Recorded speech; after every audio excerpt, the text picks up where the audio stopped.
सोचो जरा, आज जो यूट्यूब शॉर्ट्स पे काम कर रहा है हो सकता है 6 महीने बाद बिल्कुल डेड हो। और जो क्रिएटर्स अभी मज़े में अपलोड कर रहे हैं उनमें से 90% को ये भी पता ही नहीं है कि 2026 का शॉर्ट्स एल्गोरिदम उनके साथ क्या करने वाला है। अगर तुमने आज ये वीडियो स्किप किया तो हो सकता है नेक्स्ट ईयर तुम बोल रहे हो भाई काश उस दिन समझ लिया होता, क्योंकि ग्रोथ अब लक से नहीं मिलने वाला है, गेम बदल चुका है। अब ध्यान से सुनो, इस वीडियो के एंड तक तुम YouTube शॉर्ट्स को एल्गोरिदम की नज़र से देखना शुरू कर दोगे, क्रिएटर की नज़र से नहीं। तुम्हें क्लियर हो जाएगा कि कौन से चैनल्स 2026 में बूम करेंगे और कौन साइलेंटली डाई कर जाएंगे। मैं कोई हैक या सीक्रेट वेबसाइट नहीं देने वाला हूँ, मैं तुम्हें वो मेंटल मॉडल दूंगा जो YouTube खुद यूज़ करता है लेकिन ओपनली कभी एक्सप्लेन नहीं करता है। और हाँ, अगर तुम लास्ट तक रुक गए तो तुम अपने नेक्स्ट शॉट्स को बिल्कुल अलग तरीके से प्लान करोगे। अब एक सिंपल सवाल है, तुमने कभी नोटिस किया है same niche, same language, almost same content, फिर भी एक क्रिएटर 10 मिलियन व्यूज के आ जाता है और दूसरा 500 पे ही अटक जाता है। तुम सोचते हो लक, टाइमिंग या यूट्यूब पार्शियलिटी, लेकिन सच ये है एल्गोरिदम को फर्क ही नहीं पड़ता है कि तुम कौन हो, उसे सिर्फ एक चीज़ से प्यार है, व्यूअर का बिहेवियर। और 2026 में ये चीज़ और ज़्यादा मैटर करेगी। पहले शॉर्ट्स का गेम सिंपल था, हुक लगाओ, थोड़ा फ्लैशी कंटेंट डालो, व्यूज़ आ गए। लेकिन अब यूट्यूब शॉर्ट्स इंस्टाग्राम से लड़ रहा है, टिकटॉक से लड़ रहा है और नेटफ्लिक्स जैसी रिटेंशन कंपनीज से कॉम्पीट कर रहा है। इसलिए एल्गोरिदम का मिशन सिर्फ व्यूज़ देना नहीं है, उसका मिशन है मैक्सिमम टाइम तक व्यूअर को प्लेटफॉर्म पे रोकना। और यहीं से सब कुछ बदलता है। अब ज़रा इमेजिन करो, यूट्यूब के पास हर व्यूअर का एक इनविजिबल प्रोफाइल है। उस प्रोफाइल में लिखा होता है कि ये बंदा कैसे कंटेंट पे रुकता है, कैसे स्किप करता है, किस स्पीड से स्क्रॉल करता है, किस क्रिएटर को इग्नोर करता है।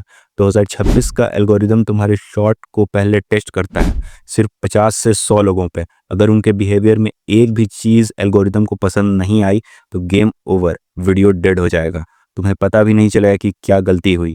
और यहीं पे मोस्ट क्रिएटर्स गलती करते हैं, वो सोचते हैं एल्गोरिदम उनके कंटेंट को जज कर रहा है। नहीं, एल्गोरिदम कंटेंट को नहीं, रिएक्शन को जज करता है। तुम्हारा शॉर्ट अच्छा हो या बुरा उससे फ़र्क नहीं पड़ता, व्यूअर ने 0.7 सेकंड में रुक के देखा या नहीं उससे फ़र्क पड़ता है, व्यूअर ने एंड तक देखा या नहीं उससे फ़र्क पड़ता है, व्यूअर ने अगला शॉट तुम्हारा ही देखा या स्क्रॉल कर दिया, बस वही डिसीजन होता है। अगर तुम्हें लगता है बस मैं तो क्वालिटी कंटेंट बना रहा हूँ फिर भी व्यूज़ नहीं आ रहे हैं, तो ये वीडियो तुम्हारे लिए ही है, क्योंकि प्रॉब्लम तुम्हारी मेहनत नहीं, तुम्हारा स्ट्रक्चर है। 2026 में शॉर्ट्स एल्गोरिदम 3 हिडन क्वेश्चंस पूछता है, लेकिन क्रिएटर्स सिर्फ एक पे फोकस करते हैं। पहला, क्या व्यूअर रुकता है? दूसरा, क्या व्यूअर रहता है? तीसरा, क्या व्यूअर वापस आता है? और ज़्यादा लोग यहीं फेल हो जाते हैं क्योंकि वो सिर्फ फर्स्ट हुक पे काम करते हैं, पूरे शॉर्ट्स के फ्लो पे नहीं। तुमने देखा होगा कुछ शॉर्ट्स जो बोरिंग लगते हैं फिर भी मिलियंस में जाते हैं, और कुछ जो सिनेमैटिक लगते हैं वो फ्लॉप हो जाते हैं।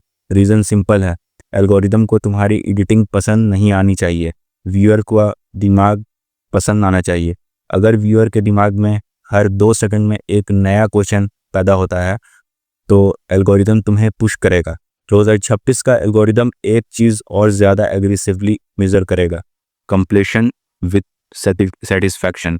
मतलब सिर्फ वीडियो एंड तक देखना काफ़ी नहीं है, व्यूअर के बिहेवियर से एल्गोरिदम ये भी गेस करता है कि एंड पे उसको लगा हाँ वर्थ इट था। अगर व्यूअर एंड पे तुरंत स्क्रॉल करे, एल्गोरिदम को सिग्नल मिलता है कि एक्सपीरियंस एवरेज था। अगर व्यूअर रुक के नेक्स्ट शॉट देखें या लाइक करे तो शॉर्ट्स बूम करेगा। और यहीं पे एक डेंजरस कंफ्यूजन ब्रेकआउट होता है, वायरल होना मतलब लाउड होना नहीं है, वायरल होना मतलब इमोशनली प्रिसाइज होना होता है। तुम्हारा शॉर्ट व्यूअर के दिमाग में एक इमोशन ट्रिगर करे, फियर, क्यूरियोसिटी, होप या कॉन्फिडेंस। रैंडम मोटिवेशन अब काम नहीं करेगी, स्पेसिफिक इमोशनल काम करेंगे, वो चीज़ जो 90% क्रिएटर्स इग्नोर कर देते हैं। 2026 में यूट्यूब शॉर्ट्स क्रिएटर्स को नहीं, सीरियस को रिवॉर्ड करेगा। मतलब आइसोलेटेड वायरल वीडियो से ज़्यादा एल्गोरिदम देखेगा कि क्या तुम्हारे शॉर्ट्स एक पैटर्न फॉलो कर रहा है या नहीं, क्या व्यूअर तुम्हारा एक शॉर्ट देखने के बाद दूसरा भी नेचुरली देख रहा है या नहीं। इसीलिए फ्यूचर में वन वायरल शॉट वाली सोच डेंजरस है, तुम्हें एल्गोरिदम को ये दिखाना है कि तुम एक प्रेडिक्टेबल डोपामाइन मशीन हो। व्यूअर्स जानता हो कि तुम्हारा नेक्स्ट शॉट भी उसके लिए रिलेवेंट होगा, और जब ये ट्रस्ट बिल्ड होता है, ग्रोथ ऑटोमेटिक हो जाती है। अब फाइनली कोर कॉन्सेप्ट रिवील करते हैं। 2026 का शॉर्ट्स एल्गोरिदम समझने का एक ही तरीका है, तुम क्रिएटर नहीं, एल्गोरिदम के लिए व्यूअर बन जाओ।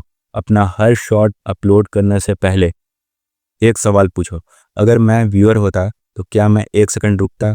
क्या मैं 5 सेकंड बाद भी क्यूरियस होता? क्या एंड पे मुझे लगता कि इसका नेक्स्ट पार्ट भी देखना है? ग्रोथ पक्की तब होगी जब तुम खुद एल्गोरिदम को इम्प्रेस करने की कोशिश छोड़ के व्यूअर के बिहेवियर का इंजीनियर बन जाते हो।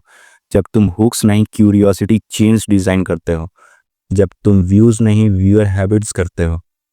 और जो क्रिएटर ये समझ लेता है उसके लिए 2026 एक साल नहीं, एक अपॉर्चुनिटी होता है। अगर तुम चाहते हो कि मैं नेक्स्ट वीडियो में एग्जैक्ट शॉर्ट स्ट्रक्चर तोड़ के दिखाऊं, frame by frame, second by second, जो 2026 में एक्सप्लोड करेगा, तो वीडियो को लाइक करो, कमेंट में एल्गोरिदम लिखो और चैनल को सब्सक्राइब करो, क्योंकि अगला वीडियो तुम्हारा पूरा शॉर्ट्स गेम परमानेंटली चेंज कर सकता है।